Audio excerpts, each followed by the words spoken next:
GMNA uses artificial intelligence for generated speech, visuals, and production. AI-generated content may contain errors. Please verify important information before making decisions or taking action.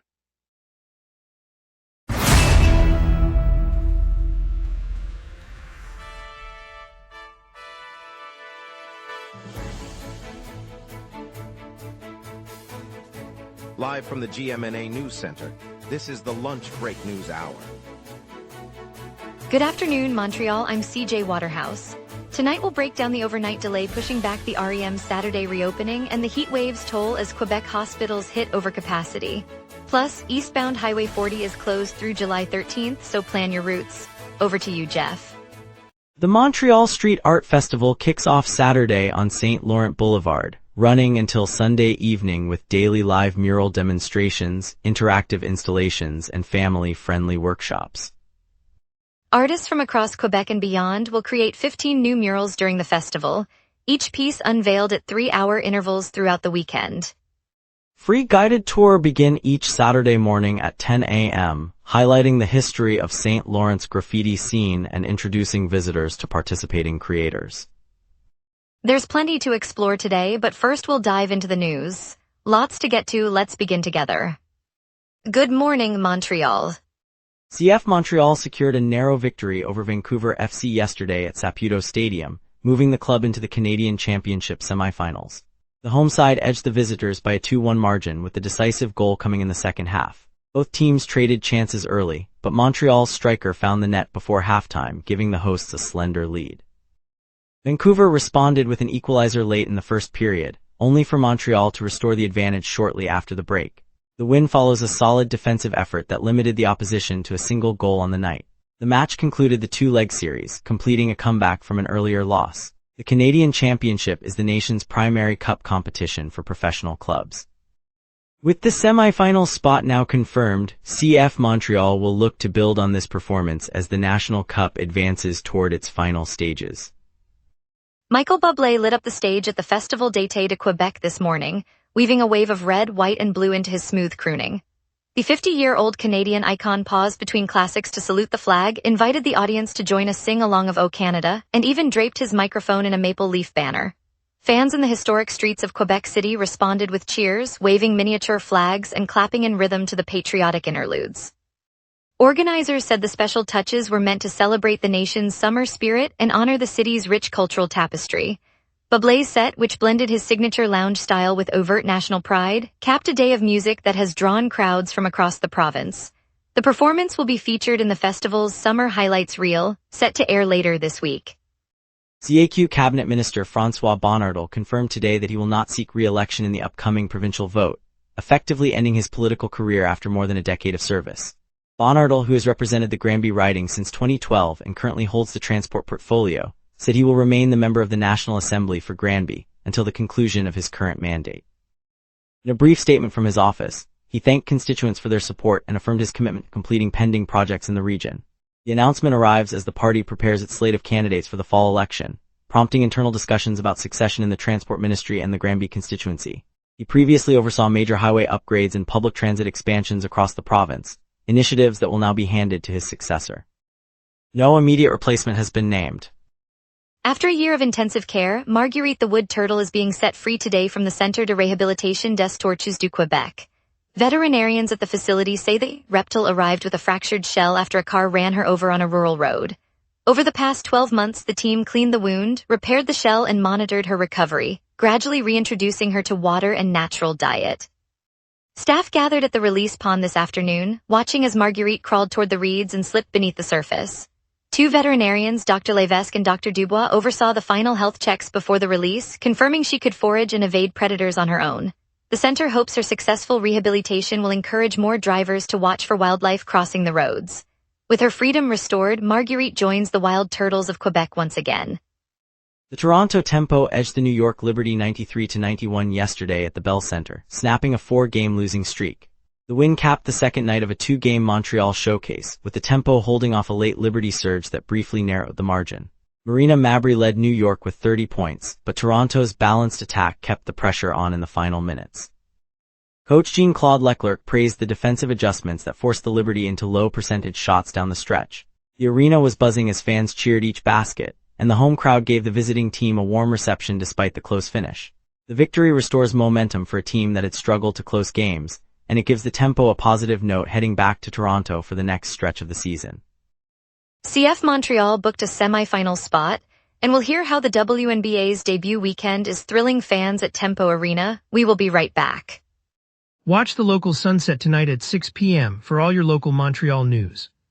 Welcome back, everyone. Thanks for staying with us. Up next, Jeff Laflamme will dive into today's top local stories you need to know. The Women's National Basketball Association wrapped up its inaugural weekend at the Tempo Arena with a positive reception. Over July 11th and 12th, the league staged 3 games that filled the venue and attracted a mix of longtime fans and newcomers. France Margaret Bélanger, representing Group CH, highlighted the partnership as a boost for local sport culture, noting that the event showcased high-level play without disrupting regular arena programming. Attendance figures were reported as strong, and local businesses reported increased foot traffic in the surrounding area. Organizers said the smooth operation demonstrated the city's capacity to host major international sports events, and they hinted that future fixtures could follow if demand remains robust. For residents, the weekend offered an accessible family outing and a chance to see elite women's basketball up close. Yesterday, the International Canoe Federation singled out the city as a top venue after athletes praised the site. Competitors from Canada and abroad who took part in the recent canoeing competition said the facilities met their needs and the atmosphere felt welcoming. Organizers noted smooth logistics and strong local support, while paddlers highlighted the calm water and well-maintained courses. The Federation's statement underscored how the venue helped showcase the sport's excitement to spectators. Local businesses reported a boost in traffic during the weekend, and the positive feedback is expected to strengthen the city's case for future international events. The Federation's spokesperson, Maria Lopez, said the enthusiastic response from paddlers and fans confirmed that the city's investment in water sport infrastructure is paying off, and she hinted at the possibility of hosting the World Championships within the next few years. More than 300 locals gathered yesterday at the waterfront near René Lévesque Park for Laching's Grand Splash. Organized by community volunteers and the Borough Council, the event turned the former marina into a lively jump-in zone, with participants leaping into the river from temporary platforms. Organizers said the turnout was meant to gauge public appetite for an open-air swimming pool, and the enthusiastic crowd suggests strong interest. The council had previously debated the pool proposal, and the splash served as a practical demonstration of demand.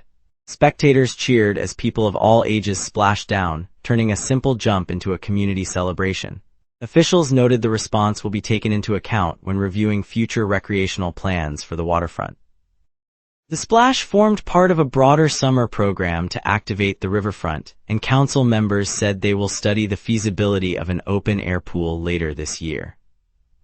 Campground sites across Quebec are filling up fast as younger residents, newcomers and first-time campers reserve spots for the summer. Camping organizations report a noticeable surge in bookings compared with previous years, with many youth groups and recent arrivals to the province planning weekend trips in the province's forests and lakeside parks. The trend is evident in popular destinations such as the Laurentians, Charlevoix-WA, and the Eastern Townships, where availability is dwindling within days of release. Officials from provincial tourism and the Camping Association say the rise reflects a broader interest in outdoor recreation among the province's new demographic. The season, which began in early June, is expected to remain strong through August, with campsites continuing to reach capacity quickly. Organizers are urging campers to book early to secure a spot, and several parks have added extra sites to meet the demand. Yesterday, Environment Canada released heat warnings and air quality alerts covering Regina, Winnipeg, Northern Ontario, Southern Ontario, and Quebec as the nation endured a lingering heat wave.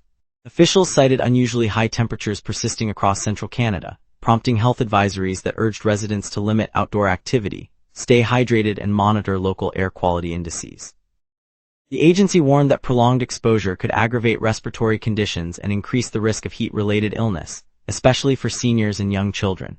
In response, schools and workplaces in the affected regions were advised to adjust schedules and provide cooling measures where possible.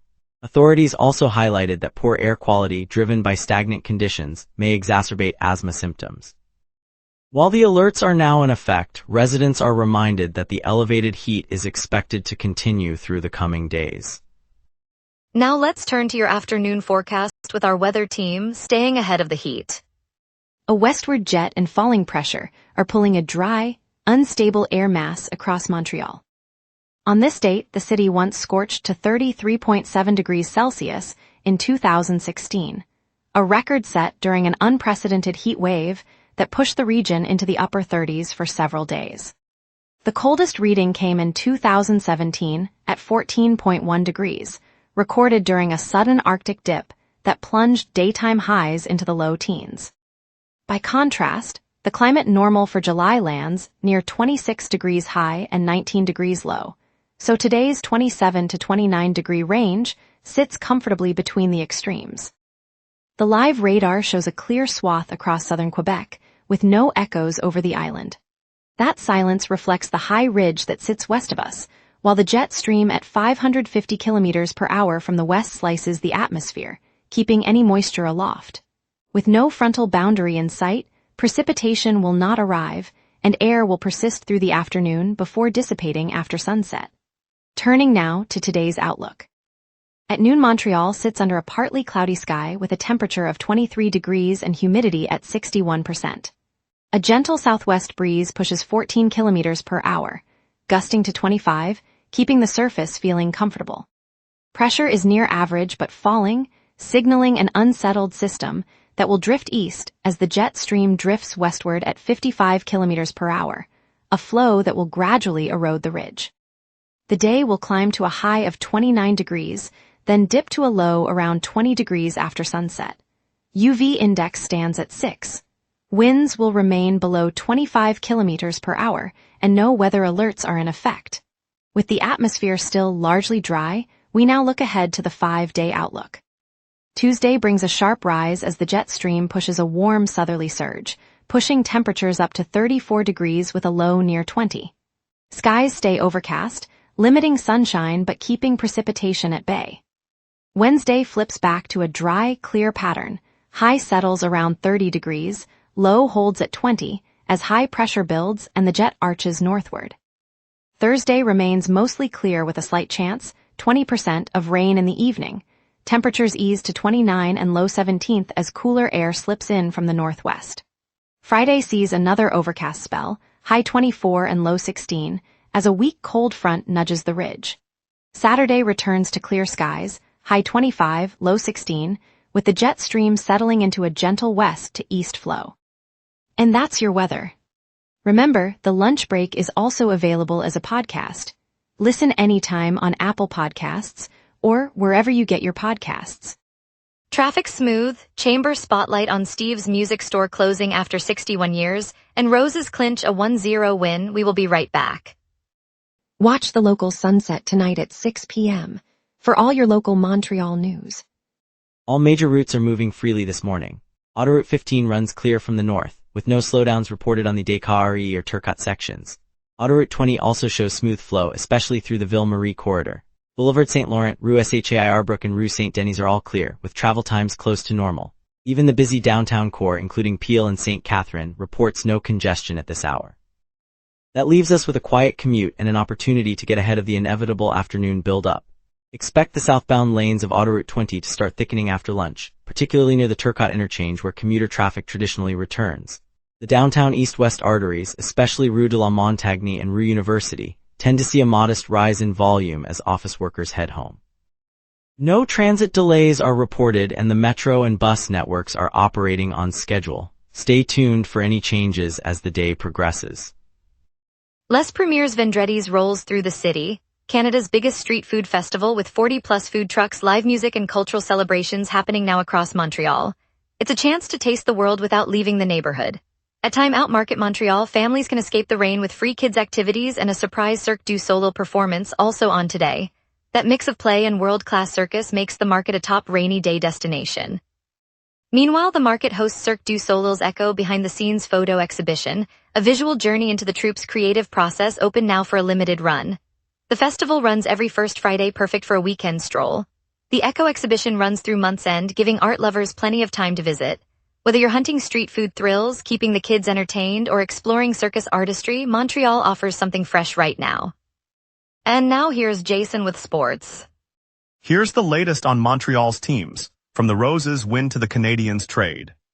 Sunday's Northern Super League match saw the Montreal Roses edge the Halifax Tides by a 1-0 margin after substitute Chloe Minas converted a penalty in the 77th minute, securing the only goal. CBC Sports Soccer reports the decisive spot kick delivered the 3 points for Montreal. On Wednesday, the Montreal Roses announced the addition of 2 internationally seasoned players, forward Marie-Yasmine Aladou and defender Yves Perisset. CBC Sports Soccer notes the signings aim to deepen the squad's depth as the club prepares for the upcoming Northern Super League campaign. The Montreal Canadiens have dealt forward Brendan Gallagher to the Vancouver Canucks in exchange for future considerations, according to CBC Sports NHL. The move, confirmed on June 29, signals a roster shift for both clubs as they look ahead to the next NHL season. Steve's Music Store on St. Laurent Boulevard in the Plateau has announced it will close its doors after 61 years of serving Montreal's musicians. Since opening in the early 60s, Steve's has been the go-to spot for everything from battered guitars to rare vinyl, a place where beginners and seasoned players alike could test a new amp or swap stories over coffee. The final shop's shutdown follows a wave of closures earlier this year, leaving a quiet gap in the neighborhood's creative rhythm. For generations of students, street performers, and home recording hobbyists, Steve's was more than a retailer, it was a rehearsal space for dreams. Its loss reminds us how vital local hubs are to the city's cultural heartbeat. Stay tuned for a heartwarming tale as Turtle Marguerite is finally freed after a year-long hospital stay, brightening our day. Coming up tonight at 6, the local sunset. Your neighborhood, your city, your news. From City Hall decisions to the stories happening right on your street, we cover what matters most to Montrealers. Join us tonight at 6 p.m. on GMna for the local Sunset Montreal's evening newscast. Hundreds of Montrealers turned the historic Lachine Canal into a citywide splash zone on Saturday, diving into the water for the annual Grand Splash event. The festivities drew families, athletes, and curious onlookers, creating a lively scene along the canal's banks. Carl Dumont is there. Carl Dumont. Thanks CJ Waterhouse. The sun hangs low over the Lachine Canal, casting a golden shimmer on the water as families and friends gather along the rust-stained towpaths. Children squeal, shoes left on the grass, while volunteers in bright orange vests hand out waterproof wristbands. The Grand Splash event, organized by Fondation Rivières and the Envute C. Boehner Lachine Group, kicks off at noon on July 12, 2026. Dozens of swimmers of all ages line up at the designated entry point, then leap into the cool current, sending ripples across the historic channel. Spectators cheer, cameras flash, and the smell of fresh-cut grass mixes with lake air humidity. Local musicians strum acoustic guitars on a nearby pier, adding a soundtrack to the splash. The crowd moves like a tide, each splash a reminder that the canal is alive again. For many, the splash is more than a splash. It's a chance to reclaim a historic waterway as a place of play and community. Carl Dumont virtually at Lachine Canal. In the bustling St. Henry district of Montreal, the air was thick with the scent of fresh baguettes as we met Nadia and Karim, a La Vieille couple whose eyes lit up when they spoke of their 8-year-old daughter Lena, who has been waiting in Beirut for months. The family's story began in a modest clinic in the Lebanese capital, where a warm-hearted social worker handed them a tiny hand-stitched blanket that Lena still carries today. That blanket became a symbol of hope as the couple navigated a maze of paperwork that Quebec's adoption laws refused to acknowledge, leaving Lena stuck at the airport, her small suitcase never leaving the terminal. But the community rallied. A local law clinic organized a weekend of pro bono consultations, and volunteers gathered in a small community center translating documents and writing letters to provincial officials. Yesterday, a Quebec judge signed an order recognizing the foreign decree, granting Lena a temporary travel permit. By evening, a flight was booked, and the family will board together at sunrise. It's a reminder that when neighbors come together, borders can feel a little smaller. On a crisp September evening at Percival Molson Stadium, the Montreal Alouettes hosted the Calgary Stampeders in front of a crowd that filled the historic stands to capacity. The energy was palpable as families gathered on the south lawn, the scent of smoked meat mingling with the early autumn air. Early in the second quarter, quarterback Trevor Harris connected on a 60-yard strike to wide receiver Daquin Bowers, a play that shifted momentum and sparked a roar that echoed through the neighborhood. The game remained tight with both teams trading touchdowns, but a late fourth-quarter drive saw the Alouettes convert a crucial fourth down, culminating in a touchdown run by running back William Davis. The final whistle confirmed a 37-30 victory, marking the team's first home win of the season. Beyond the scoreboard, the win unlocked a $5,000 donation to the local youth sports program that the Alouettes partnered with, allowing new equipment for the community center on St. Laurent. As the lights dimmed, fans lingered, sharing stories and a collective sense of pride that extends beyond the field. Thank you, Montreal, for joining us on the lunch break. It was a privilege to share the uplifting rescue of turtle Marguerite after a year in the hospital, a reminder of our community's compassion. Stay tuned tomorrow for more stories that matter. See you then.